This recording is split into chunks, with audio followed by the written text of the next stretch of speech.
Well, just thought I'd shoot a video to show you how I Veto. This is the Veto Tech MCT bag. I'll show you what's inside of it and how I got it set up. I do random refrigeration calls and then commercial HVAC.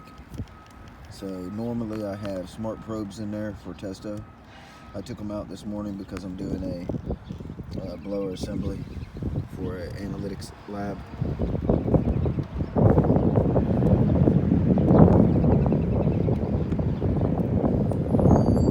I've also been using the Yeti backpack.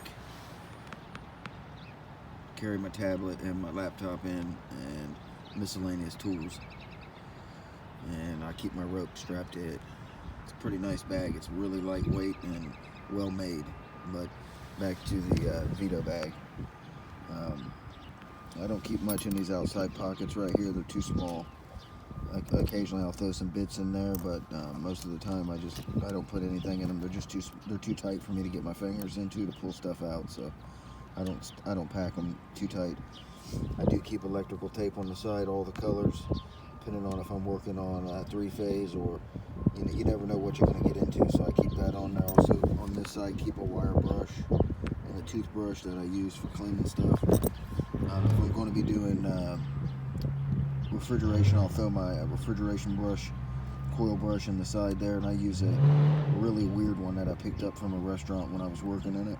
They gave it to me, and I've had it for about a year. I know they sell them at Home Depot. It's just a double-sided brush, and it works really well.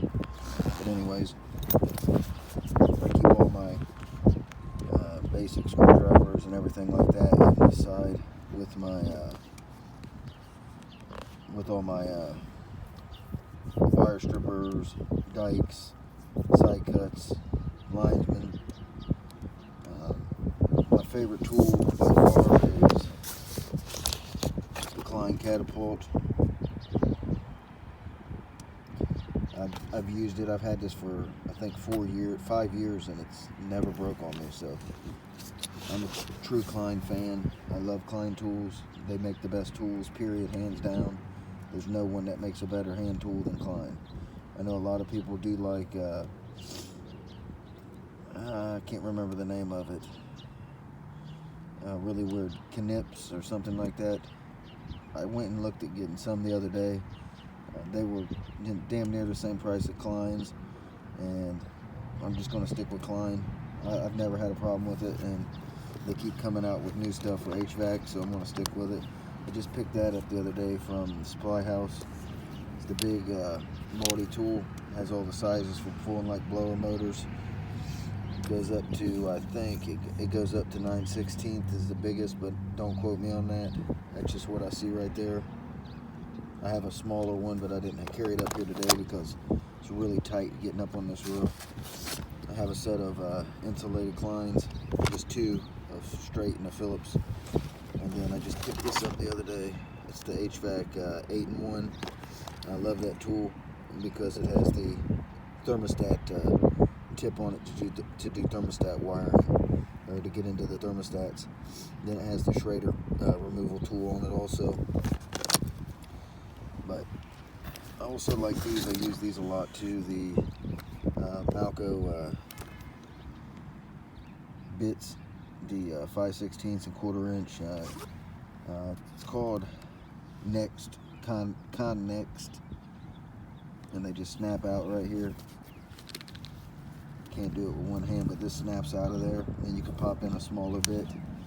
And I usually have the reversible Malco bit, the 5/16 and the 1/4 inch, and I'll pop that in there if I need a stubby and use that as a stubby. But I do keep a small stubby in there too, as well as the regular Klein thermostat screwdriver. That's the model number of that one. This is pretty handy too. Has different size bits on it for doing small stuff, thermostats, whatever. And then these ones are one of my newer ones. I have the hybrids too, but I didn't bring them with me because I seem to use these things for just about everything, wire stripping wise. That's why they're in the worst shape. I usually stick them in my pocket and just come up with those if I can. And then I I'm working up and I don't need to check refrigeration pressures, I use this side for my drill. I just pop my drill in there, and then whatever kind of like wire ties I'm going to need for the day. Got a box of connectors, just miscellaneous connectors. And then I got a box of, this is an old Band-Aid case I use. It's nothing fancy, but just keep some miscellaneous screws in there, self-tappers, sheet metal screws. That way if a unit's missing screws, I can put them back in it when I'm done. I hate coming up to a unit and it's missing screws and no one put them back in, or else they're stripped out and someone just left them. And then I keep just a fill piece temperature probe in there. On the side I keep my Veto, the UEI DL429. This is my second one. I've only had it on here about 2 weeks. I actually just got the fill piece. I can't remember the 660.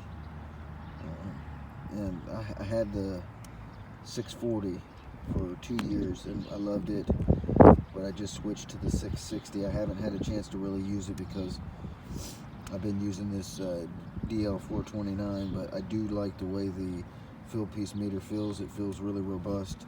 I wish they would put some rubber coating around the outside of it so it doesn't get so banged up.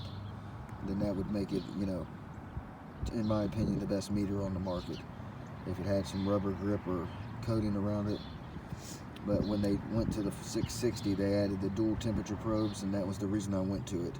My 640 did not have that, so anyways, that's what I'm into. I keep a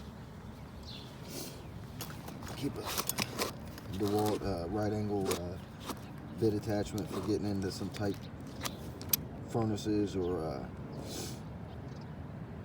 like sometimes I go into some of these refrigeration units and you can't get to them, you can't get to the screws, too close to the ceiling. That'll do the trick. So, and then on this side I just keep the basic, just some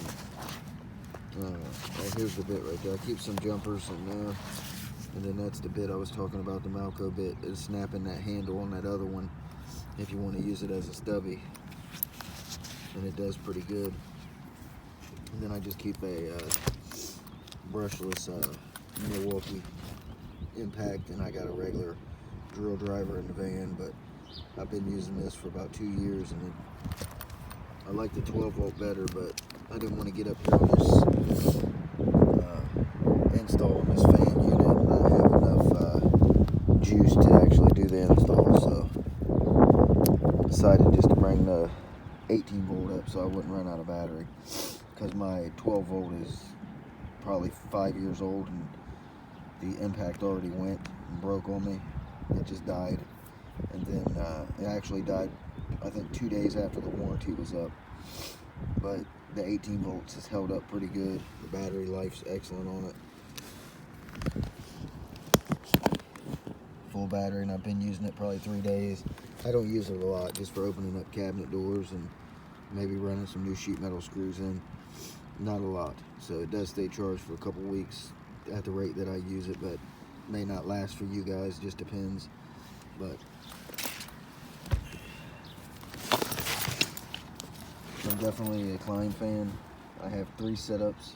This is my medium-sized bag, and then I have a little diagnostic bag that I'll grab just to go, if I'm going to do something residential or something pretty simple, I'll just grab my diagnostic bag and run with it.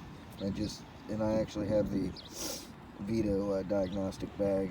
I don't remember the model number off of it, but it's just an open top little bag, and I love it. It's the one with the metal tape clip on it to put your tape measure on the front. I picked up a couple of these a few weeks ago, these Klein crescent wrenches, 2 of them. They're pretty slim and get into the TXVs pretty good. That's what I got it for adjusting TXVs, but I've been using it for everything lately. But anyways, that's how I Veto.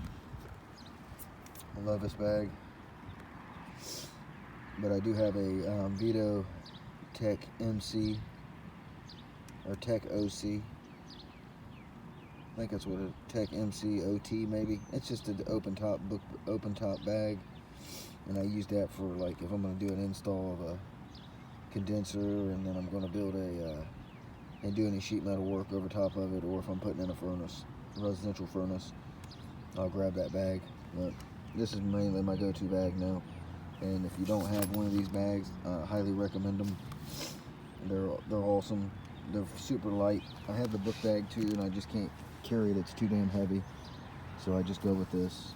And this is very light for all the stuff that it carries in it. And anyways, that's how I Veto.